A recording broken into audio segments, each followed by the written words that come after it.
দেখলে তো সু পাগলামি হলো। আচ্ছা চলিস।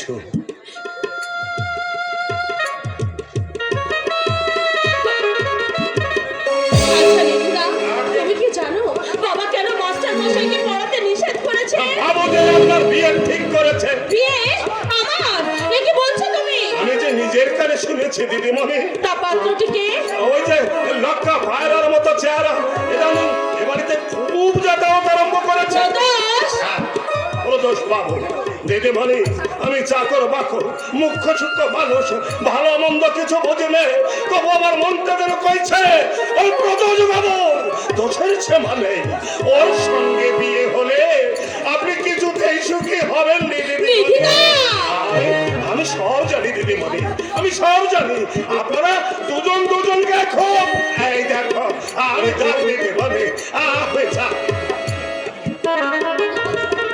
আমার মতামত না নেই বাবা। না না না, আমি কিছুতেই হতে দেব না। কৌশিককে ঘিরে যে রঙিনী স্বপ্নের মহল আমি গড়ে তুলেছি, না না না না, কোনো কারণেই আমি তা ভেঙে যেতে দেব না।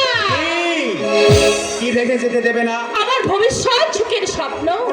ও কুণ্ডল, কেমন আছো ভাই? আমি খুব ভেবেছিলাম এ পথ বুঝি তুমি ভুলেই গেছো। এ পথ আমি আগলে থাকলে তুমি আর দাদাকে তো মারতে মারা যাবে। তোমার মুখে কি কিছুই আটকায় না? সত্যি তোমার কাছে এলে আমি ভয়ানক খোলামেলা হয়ে যাই। কার কাছে হও না? আর কার কাছে হতে যাবো? কেন? তোমার চম্পার কাছে। আমার চম্পা? এবার কিন্তু তুমি আমার সত্যি সত্যি লজ্জায় ফেললে। চম্পা আমার হতে যাবে কেন? মেয়েদের চোখে ফাঁকি দেওয়া বড় শক্ত। এই সেরেছে এইসব কথা তুমি আমার দাদাকে বলনি তো? ভয় পাচ্ছ কেন? কি ব্যাপার জানো, চম্পার দাদা আমার বন্ধু ছিল, স্কুলে একই সঙ্গে আমরা পড়াশোনা করতাম। অবাবত কারণে পড়াশোনা করতে ওর ট্রেনে হকারি করতে থাকলো। কিছুদিন আগে ওর দাদা ট্রেনে কাটা পড়ে মারা গেছে। বিধবা মা আর না বলো একটি ভাই ছাড়া চম্পার আর কেউ নেই। যাত্রা থিয়েটার করে কোনো রকমের সংসার চালায়। তাই চম্পাকে নিয়ে আমি কদিন ঘোরাঘুরি করছিলাম। যদি সামান্য মাইন্ড একটা চাকরি বাকরি। থাক সব কথা। তোমার কলেজে কয়েক মাসের মাইনে বাকি পড়েছে না? হ্যাঁ, তাই মাইনেটা মিটিয়ে দিয়ে আসবে। কেমন তুই মিটাবো? একসঙ্গে এতগুলো টাকা আমি কোথায় পাবো? আমি দিচ্ছি। কিন্তু আমি তো নিতে পারবো না। কেন পারবে না?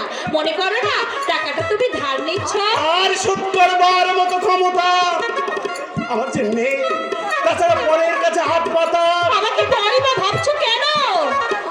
যখন তুমি আমাদের ঘরে যাবে তখন তোমার কাছে হাত পাততে আমার একটু লজ্জা হবে না? এখন কি আমি তোমাদের কেউ নই? তুমি মমতার জন্ম বিধারা। মাথা পিতা আমি তোমার আশীর্বাদ নিতে পারি, কিন্তু হাত পেতে টাকা ধার নিতে পারবো না।